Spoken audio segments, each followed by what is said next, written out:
Subscribe now and click on the bell icon for more updates. Hello दोस्तों, माताओं और बहनों, आल्ट्रिक इन्फो यूट्यूब चैनल में आप सभी का स्वागत है। आज इस वीडियो में हम जानेंगे कि मुख्यमंत्री लाडली बहना योजना 2023 के इस फॉर्म को किस तरह से भरना है। वीडियो को पूरा ज़रूर देखें, इसमें आपको इस फॉर्म को किस तरह से भरा जाए इसकी पूरी जानकारी दी गई है।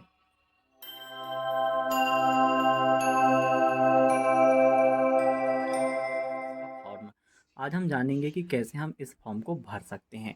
तो यहाँ पर सबसे पहले लिखा हुआ है आवेदिका की समग्र आईडी। यहाँ पर हमें 9 अंकों की समग्र आईडी डाल देना है। तो चलिए सबसे पहले तो हम 9 अंकों की समग्र आईडी डाल देना है, जो भी बहना का आप फॉर्म भर रहे हैं। ओके, तो चलिए फॉर्म में समग्र आईडी पहले डाल देते हैं।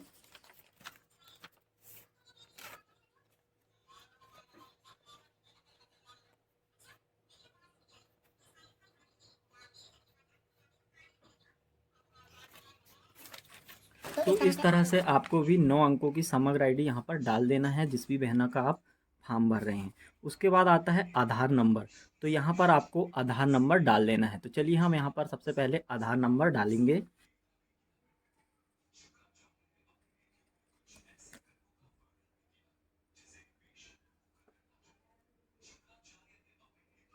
अभी मैं आधार नंबर यहाँ पर छोड़ दे रहा हूँ, क्योंकि यह सिक्योरिटी के लिए ज़रूरी है। मैं यहाँ पर बाद में पूरा आधार नंबर डाल दूँगा, परंतु आपको यहाँ पर 12 अंकों का पूरा आधार नंबर डाल देना है। उसके बाद यहाँ पर है आवेदिका का नाम, जो कि आधार कार्ड में होगा। तो चलिए हम यहाँ पर नाम डाल देते हैं। जिस भी बहना का हम फॉर्म भर रहे हैं, आप भी उसी का यहाँ पे नाम डाल दीजिएगा।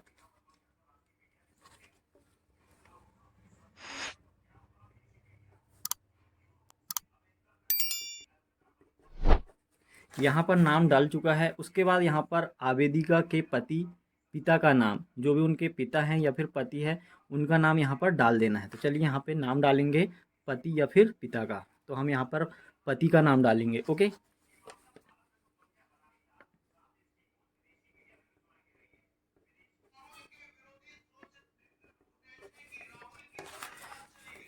पति और पिता का नाम डालने के बाद अब यहाँ पर आता है जन्म तिथि। आधार कार्ड के अनुसार यहाँ पर आपको जन्म तिथि डाल देना है, पहले दिनांक, माह और वर्ष। तो चलिए हम यहाँ पे डाल देते हैं आधार कार्ड से देख के।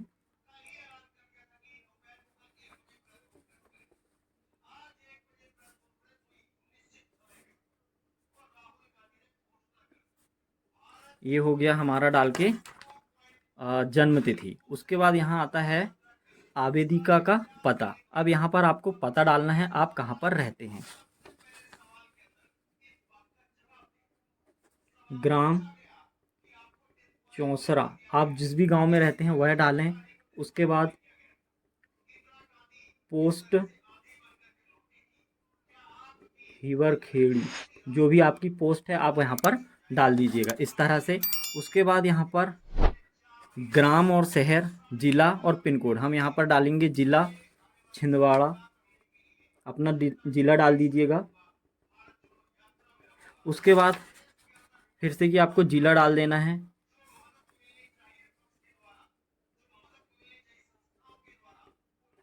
उसके बाद आपका जो गांव का या फिर शहर का पिन कोड है, वह आपको पिन कोड वाले बॉक्स में डाल देना है। तो चलिए अब मैं अपने यहाँ का जो पिन कोड है वह डाल देता हूँ,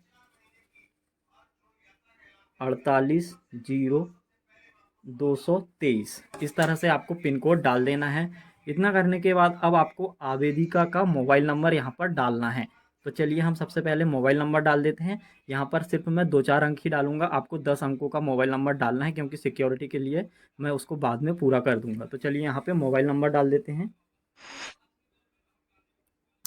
अभी मैं सिर्फ इतना ही डालूंगा, बाद में मैं जब वीडियो कंप्लीट हो जाएगा उसके बाद इसे पूरा कर दूंगा। ओके, तो यहाँ पर वर्ग लगाएं कि आगे आपको वर्ग के आगे टिक लगाना है कि आप कौन सी कैटेगरी में आते हैं। आप सामान्य में आते हो या फिर ओबीसी में आते हो, अनुसूचित जाति जनजाति में आते हो, या फिर अन्य पिछड़ा वर्ग में। तो यहाँ पर यह अन्य पिछड़ा वर्ग में आते हैं, तो हम इस पर टिक लगा देंगे। आपका जो भी कैटेगरी हो आप यहाँ पे सिलेक्ट कर लीजिएगा। उसके बाद क्या शासन से विधवा, निःशक्त इत्यादि पेंशन प्राप्त करते हैं, तो टिक लगाएं। यदि हाँ तो हाँ, यदि पेंशन किसी भी प्रकार की पेंशन मिलती है तो हाँ करें, नहीं मिलती है तो नहीं करें, इनको नहीं मिलती। इतना करने के बाद अब आपको नेक्स्ट में जाना है तो यहाँ पर विवाह की स्थिति लगाएं।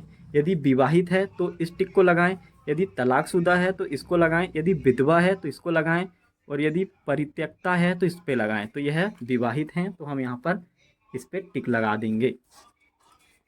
अब यहाँ पर आवेदिका द्वारा की गई घोषणा, तो हमें यहाँ पे आ जाना है। तो यहाँ पर है मैं घोषणा करती हूँ, टिक लगाएं। मेरे परिवार की सम्मिलित रूप से वार्षिक आय 2.5 लाख रुपए से कम है। यदि है तो आपको यहाँ पर टिक लगा देना है।